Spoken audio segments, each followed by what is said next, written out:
kemuliaan bagi Sang Bapa, Sang Putra, serta Sang Roh Kudus. Amin. Dalam iman Kristen Ortodok, dalam KOS Kristen Ortodok sejati, Alkitab baik Perjanjian Lama maupun Perjanjian Baru itu bermanfaat atau bercirikan kristologi. Artinya ruang lingkup dan konteks penulisannya adalah berpusat pada pribadi Yesus Kristus, anak tunggal dan Sang Firman Allah yang telah menjadi manusia. Jadi gereja Ortodok sesuai dengan rumusan Kristologi Kalsedon memahami bahwa Yesus Kristus itu di dalam satu pribadinya terdapat dua keberadaan. Keberadaan ilahi sebagai firman Allah yang satu zat hakikat dengan Allah, dan keberadaan manusia sebagai pola di mana manusia itu dijadikan. Dengan demikian, Alkitab itu yang dilandaskan pada Yesus Kristus ini memiliki dua sifat atau keberadaan turunan, yaitu sifat ilahi sebagai tulisan yang diilhamkan dan dinafaskan Allah, serta sifat manusiawi sebagai tulisan yang dituliskan oleh tangan manusia. Jadi gereja tidak pernah memahami bahwa Alkitab itu turun dari langit atau yang bersifat ilahi saja. Jadi kita menolak monofisitisme, dan gereja menolak juga bahwa Alkitab ini hanya bersifat manusiawi yang terpisah dari sifat ilahi. Juga menolak nestorianisme di sini ya. Gereja memahami bahwa Alkitab dinafaskan oleh Allah, diberikan Allah di dalam penjagaan kuasa Roh Kudus kepada orang-orang yang Allah pilih dalam menuliskannya. Dari sini kita mengerti bahwa Allah yang sama itulah yang telah memberikan pengilhaman kepada mereka yang telah menuliskan Alkitab. Baik Alkitab di masa terdahulu atau Perjanjian Lama maupun di masa terkemudian, yaitu Perjanjian Baru. Dalam sejarahnya, Alkitab tidak luput dari penyalinan dan penerjemahan. Di sini sekali lagi Allah berkarya dan menjaga apa yang telah diilhamkannya demi umatnya. Salah satu bentuk penjagaan Allah adalah terjemahan Alkitab Perjanjian Lama dalam terjemahan bahasa Yunani yang kita kenal sebagai Septuaginta atau lebih lazim disingkat LXX. Dalam angka Romawi berarti 70. Jadi 70 ini adalah para sarjana Yahudi yang ada di Mesir berjumlah 70 yang menerjemahkan kitab Ibrani, bahasa Ibrani ke dalam bahasa Yunani. Namun jangan disalahartikan bahwa Alkitab Alkitab asli bahasa Ibrani dulu adalah Alkitab yang tidak mempunyai vokal ya. Jadi cara membacanya harus dengan tradisi. Jadi kalau bukan orang Yahudi tidak bisa membaca kitab suci Perjanjian Lama itu sebelum diterjemahkan dalam Septuaginta. Jadi kalau misalkan saya orang Jawa, kalau saya bicara bahasa Jawa dan hanya menggunakan vokal, menggunakan konsonan, pasti tidak akan diketahui oleh orang-orang di luar Jawa. Misalkan saya berkata SG enjang ya, Sugeng Enjang. Itu baru diterjemahkan hanya vokal-vokalnya dihilangkan. Jadi dalam membaca itu harus dengan tradisinya orang-orang Yahudi. Nah, dalam yang mana Septuaginta ini adalah terjemahan yang dipergunakan oleh orang-orang Yunani di Alexandria dan yang selalu dikutip oleh Yesus dan para muridnya, yang banyak ditemukan di dalam Perjanjian Baru. Jadi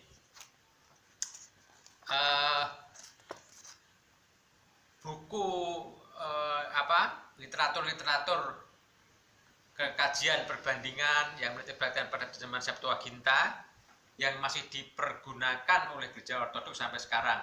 Jadi meskipun gereja ortodoks ini tidak mengkultuskan dalam tanda petik bahasa Yunani, jadi Alkitab, kitab suci itu adalah mengkulturasi ke dalam bahasa di seluruh dunia. Namun sebagai seorang sarjana yang mendalami Alkitab, tentu saja bahasa Yunani ini penting sekali untuk dipelajari, karena nanti bisa, karena setiap terjemahan itu pasti tafsiran. Di setiap terjemahan itu tafsiran, sehingga harus dikembalikan lagi kepada bahasa aslinya, maksudnya apa gitu ya. Nah, jadi dalam tulisan-tulisan di Septuaginta itu menggunakan versi Codex Vaticanus atau Codex Sinaiticus dalam bahasa Yunani, serta terjemahan bahasa Inggrisnya dalam bentuk terjemahan Brenton dan English Orthodox Bible. Nah, ini yang dipergunakan oleh ortodok ya.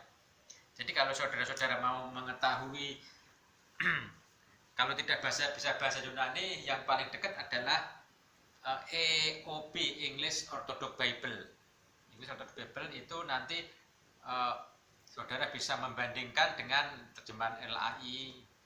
Nah, ini nanti bisa dikomparkan ya. Nah, ini nanti ya. Jadi English Orthodox Bible itu ya terjemahan ya bahasa Inggris yang dipilih yang paling mendekati dan akurat dalam kutipan-kutipan Perjanjian Baru. Nah, jadi sebenarnya kita akan membahas lebih detail, lebih mendalam lagi tentang Septuaginta ini. Jadi dalam Septuaginta ini. Oke, itu yang sebagai pengantar dari apa sih Septuaginta yang dipakai sebagai rujukan gereja ortodoks. Jadi dalam sebenarnya khusus bagi mereka yang adalah pengguna teks Masoret berbahasa Ibrani dan mereka yang suka dengan segala sesuatu yang berbau keyahudian, penulis di sini sangat memahami karena mereka menganggap bahwa Perjanjian Lama dalam teks asli dalam bahasa Ibrani dan segala sesuatu yang berbahasa Ibrani langsung saja dianggap benar dan tanpa salah. Ya. Selain itu terdapat mereka yang membantah dan berargumen mati-matian dan menunjukkan suatu terjemahan Perjanjian Lama dalam bahasa Yunani yang diakui sebagai Septuaginta, tetapi setelah dilakukan kajian lebih dalam, terjemahan ini tak lain adalah teks Masoret yang dialih bahasakan ke dalam bahasa Yunani. Ya, jadi bahkan ada para ilmuwan dalam tanda petik Ibrani yang mengatakan bahwa harus dibaca secara pesat. Nah, sebenarnya ini terjemahan dalam Ibrani justru malah dari bahasa Yunani, baru di dalam bahasa Masoret. Jadi Ibrani asli sekarang yang tanpa vokal itu sudah tidak ada ya. Jadi yang paling tua adalah Septuaginta ini. Karena dalam tradisi Yahudi dari masa ke masa, bahwa apabila sebuah buku itu diperbarui, maka yang buku yang lebih lama itu kemudian dimusnahkan, artinya sudah tidak dipakai lagi. Nah, jadi selama ini kita tidak bisa menemukan teks asli atau kitab suci bahasa Ibrani yang asli, yang tanpa vokal, ini sudah tidak ada. Jadi sebenarnya kita mempercayakan terjemahan Septuaginta ya, dalam bahasa Yunani, Nah, kemudian mengapa Septuaginta? Jadi mengapa Septuaginta? Untuk menjelaskan kepada umat beriman dengan cara yang sederhana dan mudah dipahami suatu pengantar mengenai perjanjian lama atau Septuaginta yang telah digunakan oleh orang-orang Kristen sejak zaman Kristus, dan contoh-contoh sederhana mengenai perbedaan tekstual antara teks Septuaginta dan Masoret. Nah, ini teks Septuaginta dan Masoret. Ada suatu ungkapan dalam budaya kita, bangsa yang besar adalah bangsa yang menghargai jasa para pahlawannya. Apakah pernyataan ini hanya berkaitan dengan sisi sejarah nasional Indonesia saja? Tentu tidak. Pernyataan ini tidak hanya berkaitan dengan sisi kesejarahan suatu bangsa dimanapun di dunia. Di dalam dunia kekristenan, para pahlawan iman adalah mereka yang harus selalu diingat dan diteladani, sebagaimana yang kitab suci juga nyatakan dalam satu contohnya. Jadi penatua-penatua yang baik pimpinannya patut dihormati 2 kali lipat, terutama mereka yang dengan jerih payah berkhotbah dan mengajar. Seperti yang kita baca dalam 1 Timotius 4 ayat 17. Tidak hanya mereka yang masih hidup, tetapi juga kita diajar untuk mengingat mereka yang telah meninggal dalam Tuhan, seperti yang ada di dalam Ibrani 11 ayat 1 sampai 40. Kalau saudara melihat Ibrani 11 ayat 1 sampai 40 ini ditulis ketika orang-orang yang disebutkan di dalam Ibrani 1 ini sudah meninggal. Nah, sudah tidak ada di dunia maksudnya ya. Para pahlawan iman gereja ini telah mengabdikan dirinya dengan berjerih payah dan tanpa putus asa melayani Allah dan gerejanya. Melalui mereka, umat percaya bertambah banyak. Mereka menunjukkan kesalehan ibadah dan praktek hidup mereka, mewariskan ajaran iman yang di dalam Alkitab disebutkan 2 bentuk ajaran. Jadi tradisi dan lisan dan tertulis, seperti 2 Tesalonika 2 ayat 15, saudara baca. Di dalam gereja ortodok, 2 bentuk tradisi iman ini membentuk suatu kepenuhan ajaran iman. Nah, kalau tradisi tertulis sudah tahu semua ya, jadi Alkitab. Sementara yang tradisi lisan itu dalam bentuk teks ibadah, sembahyang, kidung, pernik-pernik gereja, serta ajaran-ajaran para pelanjut para rasul. Nah, pelanjut para rasul ini seperti muridnya Rasul Yohanes, Polikarpus, jadi meninggalkan tulisan. Muridnya Polikarpus itu Irenaeus, meninggalkan tulis-tulisan yang sekarang masih kita pegang, kita pelajari, ya, kita pegang sebagai pengajaran-pengajaran. Nah, apakah pengajaran ini sesuai dengan Alkitab? Ya pasti sesuai ya, karena yang namanya Bapak Gereja itu selalu menggunakan konsensus patrum. Jadi dalam pandangan gereja ortodok bahwa menjadi Bapak Gereja itu justru ketika mereka sudah meninggal ya.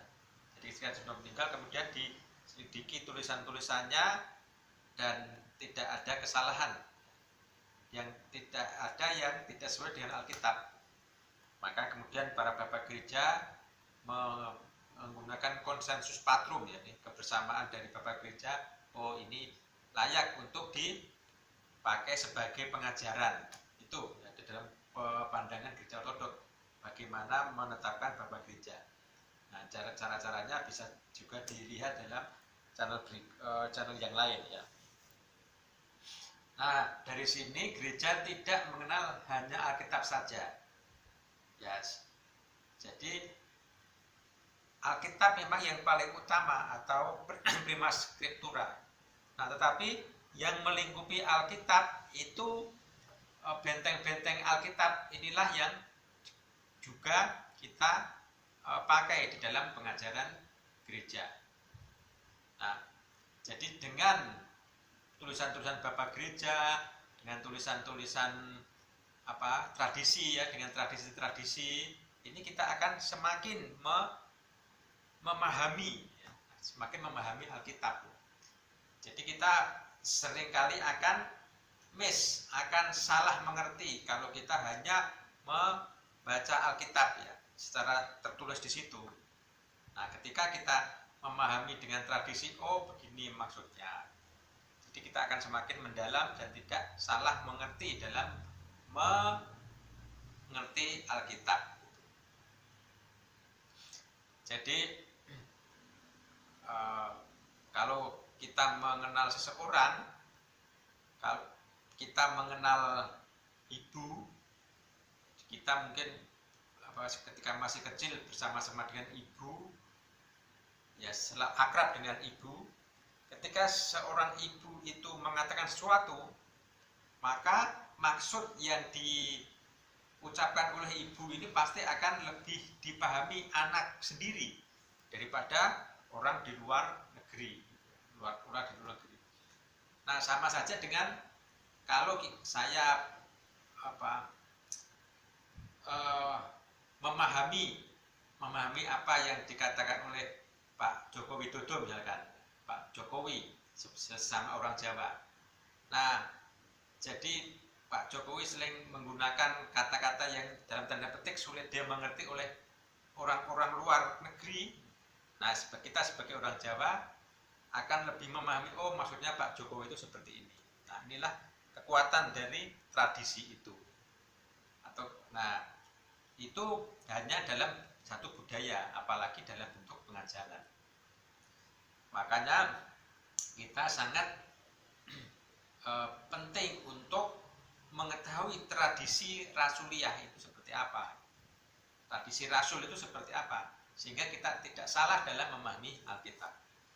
Oke. Dari sini gereja tidak mengenal hanya Alkitab saja sebagaimana yang menjadi keyakinan banyak orang di dewasa ini, tetapi sesuai dengan kitab suci di dalam 2 Tesalonika 2:15 dituliskan ada dua bentuk ajaran, yaitu lisan dan tertulis. Nah, dari ini paham hanya Alkitab tidak sesuai dengan apa yang diperintahkan oleh para rasul. Ya. Begitu. Tapi yang jelas bahwa hanya Alkitab, apalagi Alkitab bukan, tradisi para rasul bukan, sudah lebih melenceng lagi. Jadi kalau saudara hanya sola scriptura atau hanya Alkitab, memang tidak salah, tapi itu baru 50% untuk memahami Alkitab itu, karena masih ada lagi yang namanya tradisi rasuliah. Dalam buku ini penulis tidak akan membahas mengenai tradisi lisan, sebab kajian mengenai tradisi lisan ada di dalam tulisan yang lain, tetapi penulis akan memusatkan perhatiannya pada tradisi tertulis, yaitu Alkitab sebagai informasi dalam nas yang penulis kitab Perjanjian Baru masih dalam proses penulisan dan belum selesai. Apabila pengkanonan Perjanjian Baru dengan daftar yang seperti kita miliki sekarang baru terjadi 300 tahun kemudian setelah surat yang dikutip ini ditulis. Satu hal yang menjadi penekanan penulis adalah apa yang banyak orang tidak sadari adalah bahwa selama ini banyak variasi dalam teks-teks Alkitab ketika sampai kepada kita. Dan ketika membaca mengenai perjanjian lama, kita akan berhadapan dengan fakta bahwa teks perjanjian lama yang dipergunakan oleh gereja Roma Katolik dan gereja Protestan dewasa ini berbeda dengan teks Septuaginta yang digunakan gereja Ortodoks sejak Tuhan kita Yesus Kristus masih ada di dunia ini. Nah, saudara akan bisa membandingkan ya, mengapa Septuaginta. Sekarang kita membahas mengapa Septuaginta. Disinilah kita akan memulai bahwa pahlawan iman gereja di masa perjanjian baru tidak pernah menggunakan teks perjanjian lama bahasa Ibrani yang disebut sebagai Masoret. Bahkan teks Masoret di zaman Yesus ini belum ada. Terjemahan Septuaginta itulah yang dipergunakan oleh Yesus, yang mana terjemahan ini berasal dari Alexandria di Mesir oleh para sarjana Yahudi terbaik pada zaman itu, seperti yang sudah saya sebutkan tadi. Pada saat itu Alexandria adalah pusat pembelajaran terbesar di dunia yang dikenal, dan perpustakaannya terkenal dengan kelengkapannya dan literatur berharga yang terkandung di dalamnya. Terjemahan Septuaginta dirayakan oleh orang-orang Yahudi dengan cara menyisihkan hari khusus untuk memperingati peristiwa di dalam komunitas Yahudi Helenis atau Yahudi diaspora, yang sebagian besar tidak lagi berbicara bahasa Ibrani. Yunani Helenis hanya berbicara dalam bahasa Yunani dan bahasa di mana mereka tinggal. Sementara di Palestina, orang-orang Yahudi berbicara bahasa Aram. Sekarang dengan terjemahan Septuaginta, para rabi dapat mengajar orang-orang dengan mudah dalam bahasa yang sebagian besar dari mereka berbicara Yunani. Tapi di samping itu mereka dapat membuat iman mereka lebih mudah diakses oleh dunia pagan di sekitar mereka. Ya, dengan demikian Septuaginta sangat dihargai pada zaman Yesus. Itu digunakan secara luas dalam komunitas Yahudi. Nah, kita lihat, kalau kita melihat sejarah Philo ya, Philo itu seorang Yahudi yang dalam perjanjian baru bersaksi tentang hal itu. Dan juga patut dicatat ini Philo ya. Philo adalah seorang cendekiawan Yahudi yang terkemuka, juga merupakan salah seorang pembela agama Yahudi yang paling terkemuka menghadapi mereka dan menggunakan teks Septuaginta. Ia memimpin ribuan pemeluk agama pagan untuk masuk agama Yahudi. Namun Philo tidak dapat berbicara bahasa Ibrani, dia hanya tahu bahasa Yunani. Jadi agama pagan itu adalah agama desa. Jadi pagan itu sebenarnya desa. Jadi agama pagan itu adalah orang-orang desa yang meninggalkan agama desanya memeluk agama Yahudi itu. Nah, sekarang tentang Septuaginta dan kekristenan purba. Dengan munculnya para pengikut Kristus, banyak hal mulai berubah. Ribuan pemeluk agama pagan yang sebelumnya telah memeluk agama Yahudi kini mulai beralih ke agama Kristen. Selain itu, banyak orang Yahudi juga menjadi percaya kepada Kristus melalui karya para rasul, Evangelion atau kabar sukacita tentang Yesus Kristus dan kemenangannya atas musuh umat manusia, menyebar seperti apa di seluruh dunia Timur Tengah dan sekitarnya. Lebih lanjut, para rasul menggunakan perjanjian lama yang menubuatkan tentang kedatangan Mesias. Perjanjian lama itu adalah terjemahan Septuaginta. Nubuat-nubuat itu dalam bahasa yang semua orang bisa dimengerti. Selanjutnya terjadilah malapetaka yang mengerikan. Kejatuhan Yerusalem pada tahun 70 Masehi oleh pasukan Romawi sesuai dengan apa yang telah dinubuatkan oleh Yesus menyebabkan kekhawatiran besar dalam komunitas Yahudi. Karena tidak hanya pusat politik negara itu lenyap di tengah-tengah kekejaman dan kebiadaban yang tidak manusiawi, tapi bait suci itu sendiri sudah pergi Yahudi. Secara harfiah tidak ada batu yang tersisa di atasnya. Pusat dan jantung iman Yahudi telah diruntuhkan oleh Romawi. Dan bahkan imamat Yahudi pun hanya tinggal kenangan. Serpihan-serpihan yang tersisa dari populasi kota itu dibuang dan orang-orang Yahudi mulai mengasingkan diri dalam upaya untuk memulihkan ketertiban dari kehancuran. Pada dasar warsa tahun 90-100 Masehi, sebuah sekolah rabi yang terkenal di kota Yamnia yang berjarak sekitar 13 mil di selatan Yope membentuk Sanhedrin baru dan membahas dan menentukan kanon perjanjian lama. Septuaginta yang digunakan secara luas dan efektif oleh agama baru atau Kristen banyak menarik minat dari penyembah berhala dan orang Yahudi. Dikutuk oleh mereka dan teks ini dilarang keras digunakan di antara orang-orang Yahudi. Hari yang sebelumnya telah dipilih sebagai hari perayaan atau 8 Tebet untuk memperingati terjemahan Septuaginta sekarang dinyatakan sebagai hari berkabung dan berduka untuk meratapi perjanjian lama yang dipalsukan. Anda petik ya, perjanjian lama yang dipalsukan. Jadi teks Septuaginta itu oleh orang-orang Yahudi di Yahudi yang sekarang ya, yang sekarang ya, Yahudi Farisi, Yahudi Farisi. Nah, sebenarnya kalau orang Yahudi sendiri itu adalah ortodok itu. Nah, orang Yahudi Farisi yang sejak lama memang tidak mengakui ketuhanan, ya, tidak mengakui Mesias Tuhan Yesus ya. Bahkan kalau di dalam Alkitab itu kebangkitan Tuhan Yesus juga saksi-saksi mata malah disuruh untuk berbohong. Nah, jadi perjanjian lama yang dipalsukan dalam tanda petik ya. Jadi keaslian perjanjian lama kalau dari ortodok itu adalah di Septuaginta.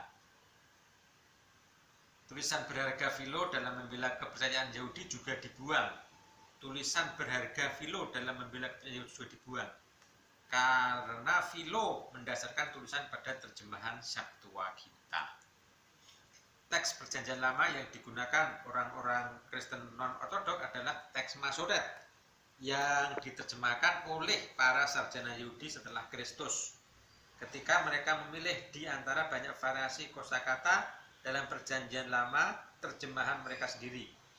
Para sarjana Yahudi Masoret ini seperti yang dapat dipahami dengan mudah mengambil kosakata yang bermakna bias untuk perjanjian lama yang selalu dipergunakan orang-orang Kristen ya, sebagai contoh Matius 1 ayat 23 di terjemahan LAI, sesungguhnya anak dara ini akan mengandung dan melahirkan seorang anak laki-laki. Nah, anak dara. Nah, dalam bahasa Yunani, anak dara menggunakan istilah partenos. Partenos, yang berarti perawan. Nats ini diambil atau dikutip dari Yesaya 7 ayat 14. Nah, 7 ayat 14 yang berbunyi demikian. Sesungguhnya seorang perempuan muda mengandung dan akan melahirkan seorang laki-laki, anak laki-laki. Yesaya 7 ayat 14.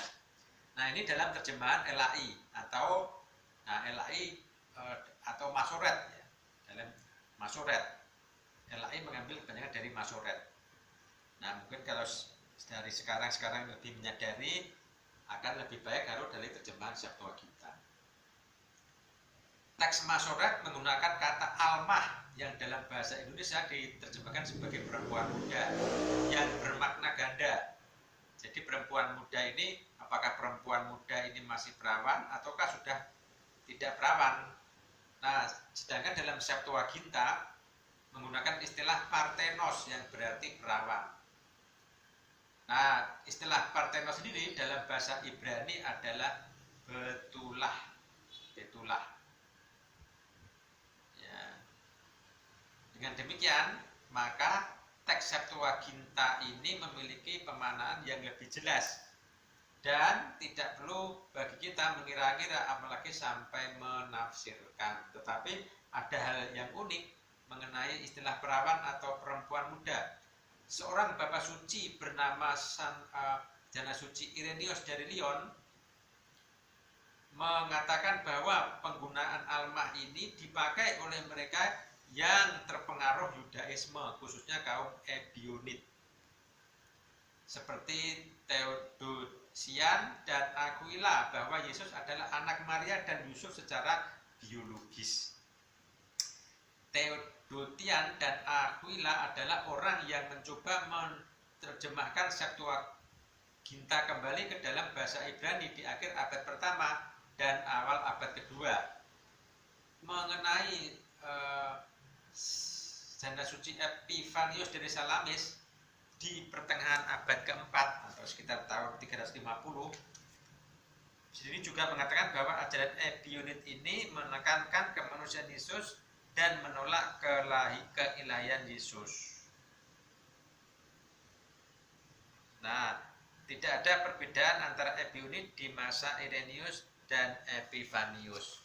Nah, jadi saya buku Epifanius dari Salamis ada ya, saya ambilkan dulu.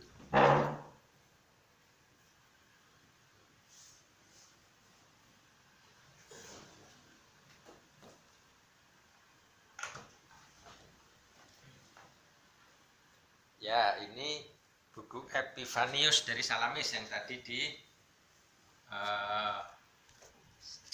di sini juga ada kumpulan Panarion ya, kumpulan bidat-bidat. Jadi di Jana Suci Epifanius dari Salamis yang menjadi uskup Prancis itu, Salamis itu di Salamis ya, kalau nggak salah di Prancis ya, atau kita lihat ini membagi bidat itu menjadi dua, jadi bidat sebelum Tuhan Yesus dan bidat setelah Tuhan Yesus. Nah, jadi kemarin sudah kita bahas. Nah, kemudian dalam Mazmur ini saya punya terjemahan dari Septuaginta khusus untuk Mazmur ya. Jadi Mazmur ini banyak sekali kalau kita bandingkan dengan terjemahan LAI, banyak sekali perbedaan-perbedaannya.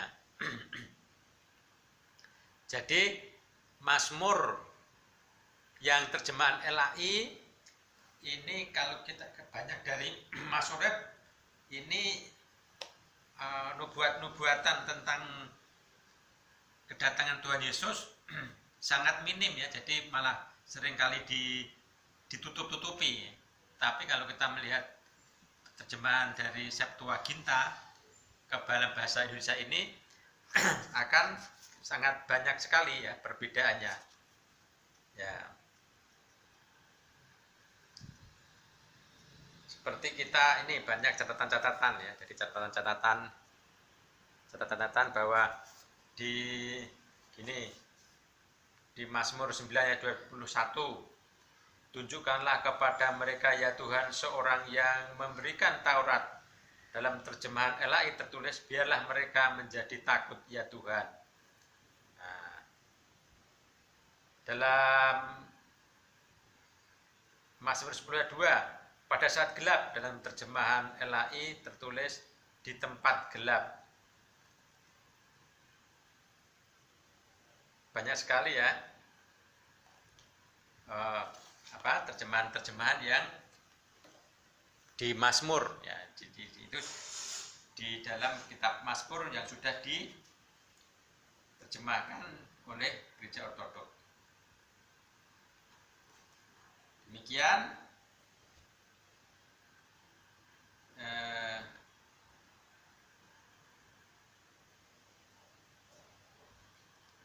dengan demikian maka teks Septuaginta ini memiliki pemaknaan yang lebih jelas. Ya, setelah berabad-abad berlalu, salinan demi salinan yang sudah tidak digunakan oleh para rabi dibuang atau dihancurkan, dan sekitar 1 milenium setelah Kristus para sarjana ini akhirnya sampai pada apa yang sekarang dikenal sebagai teks Masoret. Para nabi Masoret ini menerjemahkan membutuhkan waktu hingga 1000 tahun. Celakanya lagi, banyak salinan-salinan yang dibuang itu akhirnya diambil dan isinya disadur oleh mereka yang tidak mengerti sama sekali tentang Yudaisme dan kekristenan. Dengan ditemukannya gulungan-gulungan laut mati di pertengahan abad 20, banyak varian kuno dalam teks-teks Ibrani terungkap, dan dalam teks Septuaginta mencerminkan teks Ibrani lebih baik daripada teks yang telah sempat sampai kepada kita dalam versi Masoret yang lebih baru. Saya ulangi, dengan ditemukannya gulungan-gulungan laut mati di pertengahan abad 20, banyak varian kuno dalam teks-teks Ibrani terungkap, dan dalam teks Septuaginta mencerminkan teks Ibrani lebih baik daripada teks yang telah sampai kepada kita dalam versi Masoret yang lebih baru. Jadi ketika gulungan-gulungan laut mati itu ditemukan, ternyata isinya terjemahan dari Septuaginta itu lebih mirip kepada teks-teks yang ditemukan itu daripada Masoret sendiri. Itu maksudnya ya.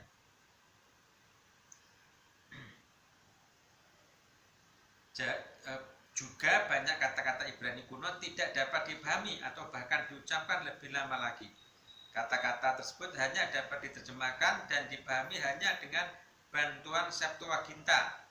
Selama 3 abad pertama, Septuaginta dicintai dan dirayakan oleh orang-orang Yahudi, dan itulah salah satu alasan mengapa Septuaginta masih dianut dan dihormati oleh gereja. Ya. Nah, sekarang sosok yang menghilang. Sekarang kita akan melihat satu nas menarik yang diambil Matius 2 ayat 14-15. Maka Yusuf pun bangunlah, diambilnya anak itu serta ibunya malam itu juga, lalu menyingkir ke Mesir dan tinggal di sana hingga Herodes mati. Hal ini terjadi supaya genaplah yang difirmankan Tuhan oleh Nabi, dari Mesir ku panggil anakku. Terjemahan LAI. Banyak orang percaya bahwa nubuat ini ditemukan dalam Perjanjian Lama, khususnya kitab Hosea 11 ayat 1, yang berbunyi, ketika Israel masih muda ku kasih dia, dan dari Mesir ku panggil anakku itu.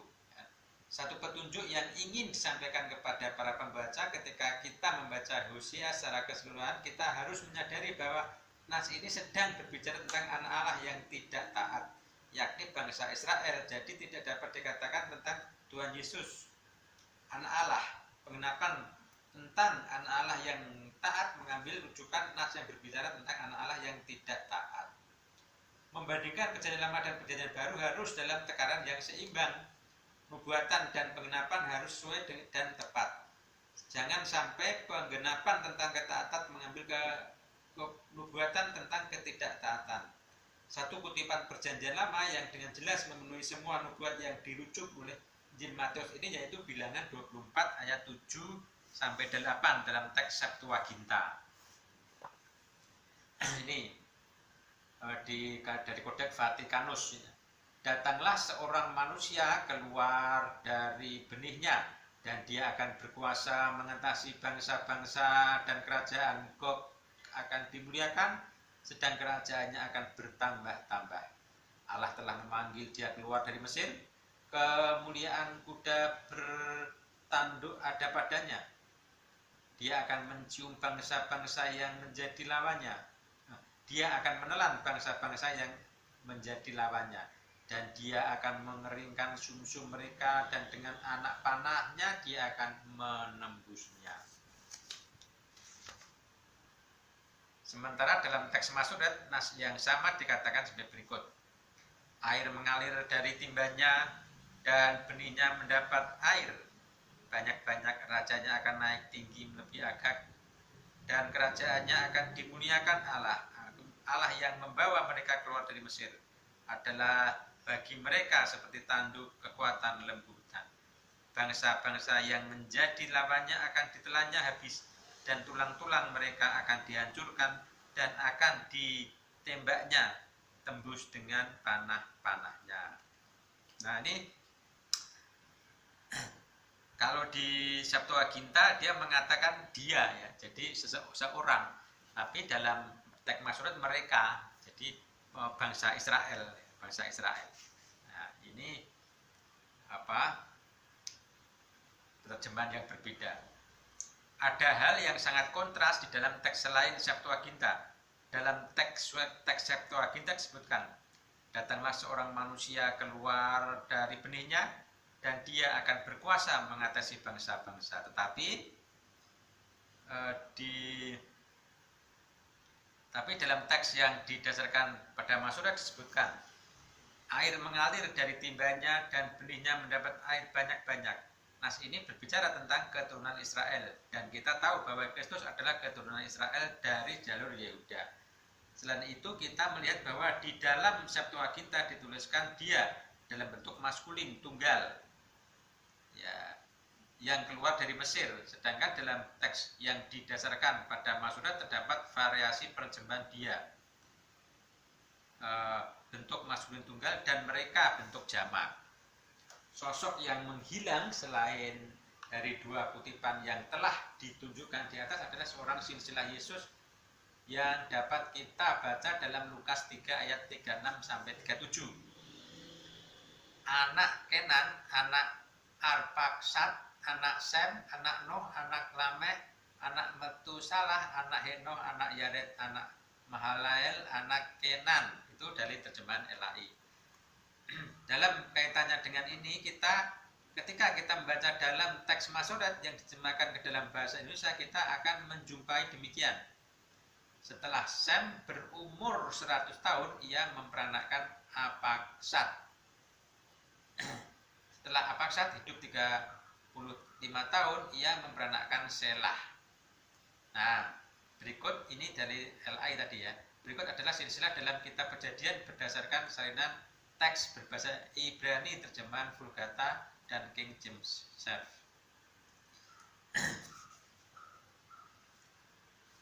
Ya, Sem, Arpaksad, Selah. Tidak disebutkan nama Kenan setelah Arpaksad sesuai Injil Lukas tersebut.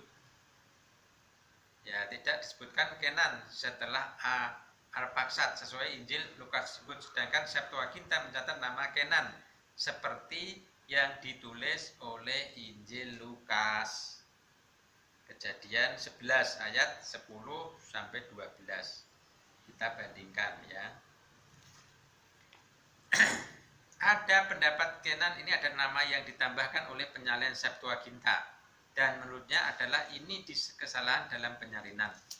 Pendapat ini akan memicu polemik dan perdebatan panjang bahwasanya Perjanjian Baru dalam Injil Lukas itu menulis silsilah ini dan mendasarkan pada kitab Kejadian dalam terjemahan Septuaginta. Sepanjang sejarahnya, Gereja Timur yang senantiasa menggunakan Septuaginta bersama dengan Perjanjian Baru tidak pernah mengalami perdebatan masalah silsilah ini. Sedangkan di dunia Kristen Barat, penggunaan variasi teks salinan ini menghasilkan begitu banyak perdebatan di kalangan mereka sendiri, khususnya setelah peristiwa Reformasi Protestan.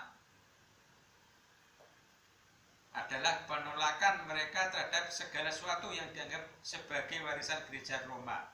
Gereja Roma dianggap telah menyimpangkan iman Kristen dan mengubah teks Alkitab. Juga setiap denominasi merasa memiliki wibawa ilahi dan berhak untuk menerjemahkan Alkitab sesuai wibawa yang diberikan kepada mereka. Menurut Romo John Peck, salah seorang penerjemah dari Orthodox Study Bible, dalam 200 tahun terakhir ini lebih dari 10 variasi terjemahan Alkitab dalam bahasa Inggris telah diterbitkan. Gereja Ortodok tidak pernah memberi anjuran kepada umat untuk menggunakan berbagai variasi terjemahan tersebut, dan dari variasi terjemahan tersebut yang mendapat perhatian secara khusus dari dunia Ortodok adalah terjemahan New International Version, Revised Standard Version, dan New Revised Standard Version. Sementara itu dalam kajian Gereja Timur, nama Kenan ini tidak menjadi perdebatan. Gereja Timur menerima teks Septuaginta sejauh teks ini dipakai oleh Yesus dan para murid Yesus. Selain itu, nama Kenan dalam silsilah Norok ini juga dicatat oleh seorang bapa bernama Janasuci Epifanius dari Salamis yang adalah seorang Yahudi Kristen. Dalam buku Panarion yang menuliskan, tapi aku akan menuliskan keturunan anak-anaknya secara berurutan. Sem ayah dari Arpaksad, Arpaksad ayah dari Kenan, Kenan ayah dari Selah. Nah itu dari Epifanius ini. Epifanius dari Salamis, Panarion, Daftar Kumpulan Bidat Kristen abad keempat, bagian pertama, halaman 7. Jadi halaman 7. Mengutip dari Charles D. Provan mengenai perbedaan antara Septuaginta dan Masoret seperti dalam contoh di atas, masalah yang terjadi di antara Perjanjian Lama terjemahan Septuaginta dan Masoret adalah banyak orang Kristen sekarang beranggapan bahwa Perjanjian Lama yang ditulis dalam bahasa Ibrani disimpan oleh orang-orang Yahudi Rabbinik yang dianggap bahasa Ibrani asli. Sebenarnya itu bukan bahasa Ibrani asli dan juga tidak terlalu tua. Para rabi memiliki perintah yang sangat khusus mengenai penyalinan Perjanjian Lama. Di antara aturan mereka adalah perintah bahwa semua salinan Perjanjian Lama sebelumnya harus dimusnahkan atau dibuang. Nah ini perlu dicatat ya, bahwa hal yang lebih lama itu dihancurkan atau dibuang. Oleh karena itu salinan lengkap Perjanjian Lama Masoret dengan bahasa Ibrani yang sama dengan teks Masoret sekarang berasal dari sekitar tahun 1100 Masehi. Perjanjian Lama Yunani jauh lebih tua dari terjemahan itu. Selain itu, secara khusus berkenaan dengan nama Kenan dalam literatur Yahudi kuno, Kenan anak Arpaksad terlibat dalam praktek ilmu sihir di dunia setelah air bah. Dengan menghilangkan Kenan dari silsilah ini, maka nama Cicit Nuh dihapus dari kitab kehidupan selamanya. Karena ia pendosa yang hebat, para rabi Yahudi yang bekerja dalam teks Masoret merasa mereka memiliki wibawa ilahi seperti itu. Sebab mereka memandang bahwa mereka adalah pemilik sah dari Perjanjian Lama. Nah, ini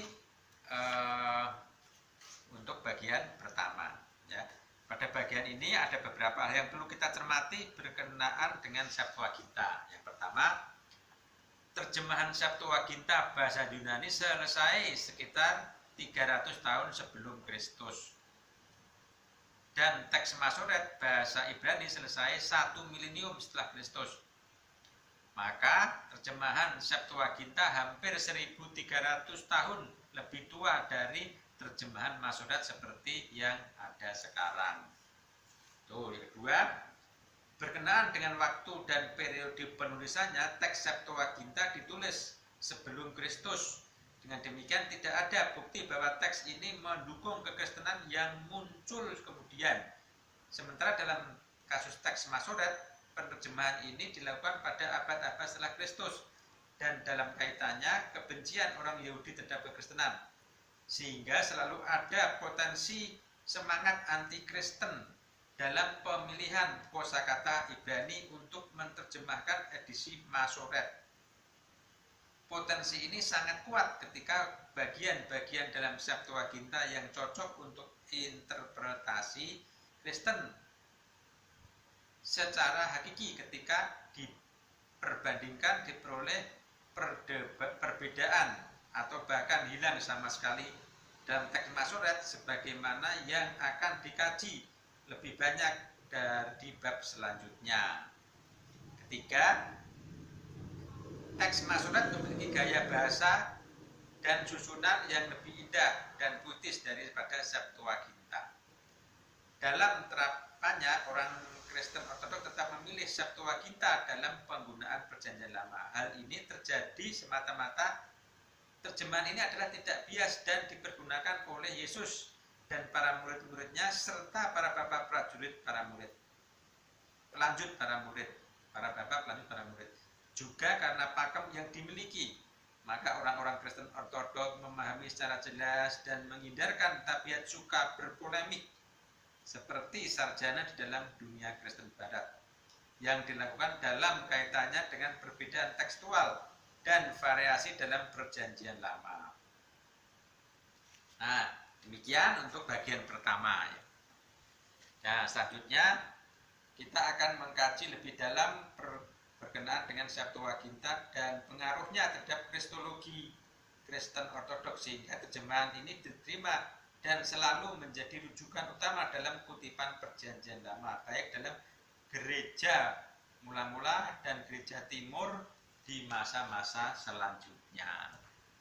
Demikian untuk bab bagian pertama ini kita pelajari dulu, dan selanjutnya kita akan masuk ke bagian kedua. Salam. Sang Bapa, Sang Putra, serta Sang Roh Kudus. Amin.